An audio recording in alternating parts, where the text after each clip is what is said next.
आज का हमारा टॉपिक है आगम विश्लेषण, रेवेन्यू एनालिसिस। प्रत्येक फर्म का एक महत्वपूर्ण उद्देश्य अपने लाभ को अधिकतम करना होता है। लाभ फर्म की कुल आगम तथा कुल लागत का अंतर होता है, यानी टोटल रेवेन्यू और टोटल कॉस्ट का जो डिफरेंस आता है उसे हम प्रॉफिट कहते हैं। यदि कॉस्ट दी हुई हो तो लाभ बिक्री अथवा आगम पर निर्भर करता है। लागत विश्लेषण का अध्ययन हम कॉस्ट एनालिसिस का अध्ययन हम आगे करेंगे और डिस्कस करेंगे। अभी आज जो हम डिस्कस कर रहे हैं वो है आगम, और आगम को हम या रेवेन्यू को हम 3 अर्थों में इसका प्रयोग करते हैं: कुल आगम, औसत आगम और सीमांत आगम। टोटल रेवेन्यू, एवरेज रेवेन्यू और मार्जिनल रेवेन्यू। तो फर्स्ट जो डिस्कस कर रहे हैं वो है टोटल रेवेन्यू, कुल आगम। एक फर्म अपने उत्पादन की निश्चित मात्रा बेचकर जो धनराशि प्राप्त करती है उसे कुल आगम कहते हैं। फॉर एग्जाम्पल, यदि फर्म 3 यूनिट्स बेचकर 24 रुपीज़ प्राप्त करती है तो कुल आगम या टोटल रेवेन्यू 24 रुपीज़ होगी। और इसको यदि हम इसको फॉर्मूले उसमें देखें तो है कि वस्तु की बेची गई इकाइयाँ इंटू वस्तु का मूल्य। फॉर्मूले रूप में TR बराबर Q इंटू P। Q है वस्तु की बेची गई इकाइयाँ और P है वस्तु का मूल्य। दूसरा आता है हमारा एवरेज रेवेन्यू। फर्म द्वारा वस्तुओं की बिक्री से प्राप्त कुल आगम को वस्तु की इकाइयों से भाग देने पर एवरेज रेवेन्यू या औसत आगम प्राप्त होती है।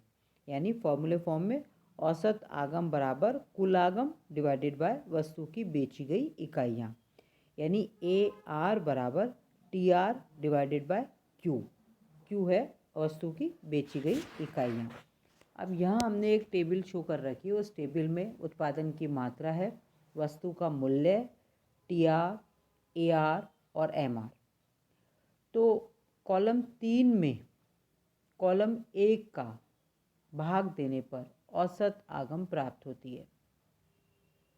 जब फर्म 3 इकाइयाँ बेचती है तब कुल आगम 24 रुपये है तथा 24 में 3 का भाग देने पर औसत आगम 8 रुपये प्राप्त होती है। इसी तरह 4 इकाइयाँ बेचने पर कुल आगम 28 है और औसत आगम 7 रुपये है। औसत आगम तथा वस्तु की कीमत या मूल्य दोनों एक ही होते हैं। औसत आगम उत्पादन के विभिन्न स्तरों पर वस्तु की कीमत अथवा मूल्य को व्यक्त करता है। यानी हमारे टेबल में कॉलम 2 और 3 दोनों एक ही बात को व्यक्त करते हैं।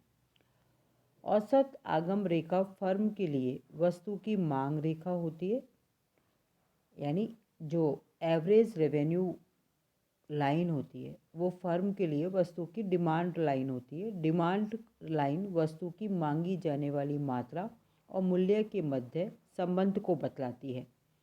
एक क्रेता किसी वस्तु के लिए जो मूल्य देता है वह फर्म के लिए औसत आगम होती है। अतः औसत आगम रेखा मांग रेखा होती है। कुछ शास्त्री इसे मांग रेखा ना कहकर बिक्री रेखा कहना अधिक पसंद करते हैं, क्योंकि ये विभिन्न मूल्य पर फर्म द्वारा बेची जाने वाली मात्राओं को व्यक्त करती है। फिर थर्ड आता है हमारा मार्जिनल रेवेन्यू, सीमांत आगम। फर्म द्वारा वस्तु की एक एक और इकाई को बेचने से कुल आगम में जो वृद्धि होती है वह मार्जिनल रेवेन्यू कहलाती है। वास्तव में मार्जिनल रेवेन्यू कुल आगम में वृद्धि की दर को व्यक्त करता है। फॉर एग्जांपल, 3 इकाइयाँ बेचने पर हमारी टेबल में कॉलम नंबर 3 में कुल आगम 24 रुपीज़ है और 4 इकाइयाँ बेचने पर कुल आगम 28 रुपये है। तो चौथी इकाई को बेचने से सीमांत आगम 28 माइनस 4 रुपये प्राप्त होती है, जो 5th कॉलम में हमने दर्शाई हुई है।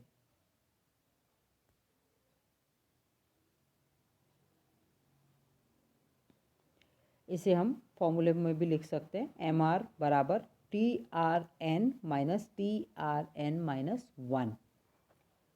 तो TR एन फर्म द्वारा एन वस्तुओं को बेचने से प्राप्त आगम और TRN-1 फर्म द्वारा N-1 वस्तुओं को बेचने से प्राप्त कुल आगम है।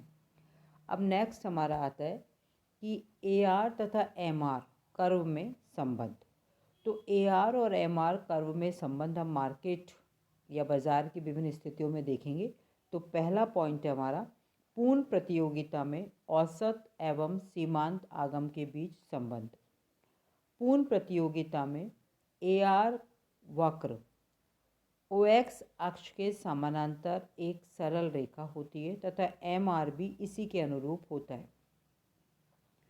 पूर्ण प्रतियोगिता में सभी फर्में समरूप वस्तु का उत्पादन और विक्रय करती है तथा फर्मों की संख्या बहुत अधिक होती है। वस्तु का मूल्य बाजार में वस्तु की कुल मांग और कुल पूर्ति के द्वारा निर्धारित होता है और इस निर्धारित मूल्य पर प्रत्येक फर्म जितनी मात्रा चाहे बेच सकती है।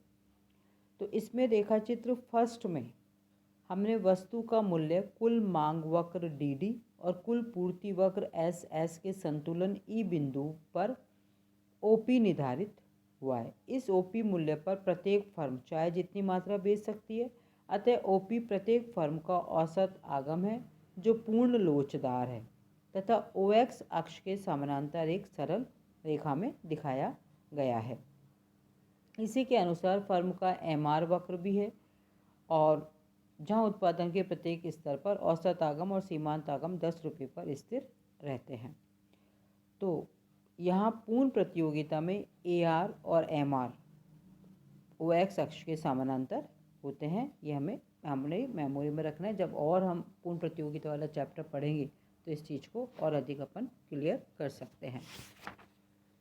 सेकंड आता है हमारा एकाधिकार स्थिति में या अपूर्ण प्रतियोगिता में औसत और सीमांत आगम में क्या संबंध होता है। एकाधिकार अथवा अपूर्ण प्रतियोगिता के अंतर्गत औसत आगम वक्र दाएं को ढलान होता है और यह उद्योग का मांग वक्र होता है। इसका सीमांत आगम वक्र इसके नीचे स्थित होता है। एकाधिकार के अंतर्गत औसत आगम और सीमांत आगम को हमने एक टेबल से स्पष्ट किया हुआ है। टेबल में औसत आगम की अपेक्षा सीमांत आगम कम है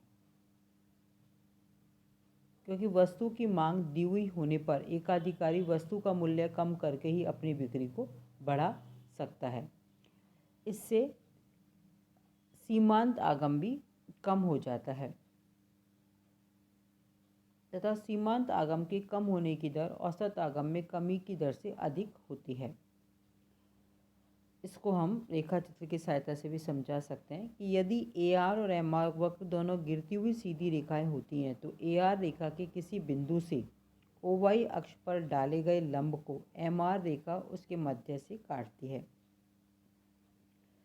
रेखाचित्र में AR के C बिंदु पर से CA एक लंब डाला गया है। इस लंब को MR ने B बिंदु पर काटा है जो CA के मध्य स्थित है। यदि AR वक्र मूल बिंदु के कॉन्वेक्स हैं तो नेक्स्ट जो हमारा डायग्राम है जिसमें हमने दर्शाए हुए हैं, तो MR और AR वक्र के किसी बिंदु से OY अक्ष पर डाले गए लंब को आधे से अधिक दूरी पर काटेगा। और जैसा कि हमारे डायग्राम में AR के C बिंदु से डाले गए CA लंब को MR ने इसके मध्य के बिंदु B से बाईं ओर काटा है।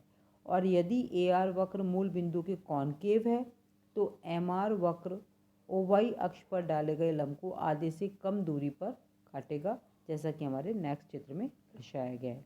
तो ये एकदम बेसिक नॉलेज है कि TR क्या होता है, MR क्या होता है, AR क्या होता है, पहली चीज़। फिर यदि पूर्ण प्रतियोगिता वाला बाजार है तो उसमें AR और MR के कर्व कैसे बनेंगे, और एकाधिकारी या अपूर्ण प्रतियोगिता का बाजार है तो उसमें AR और MR कर्व कैसे बनेंगे। तो ये हमारी एकदम बिल्कुल बेसिक नॉलेज रेवेन्यू एनालिसिस पर या आगम विश्लेषण पर है। इसके बाद नेक्स्ट जो हम चैप्टर लेंगे वो कॉस्ट का लेंगे। एक बार कॉस्ट भी हम डिस्कस करेंगे, फिर आगे बढ़ेंगे। तो आज के लिए इतना ही।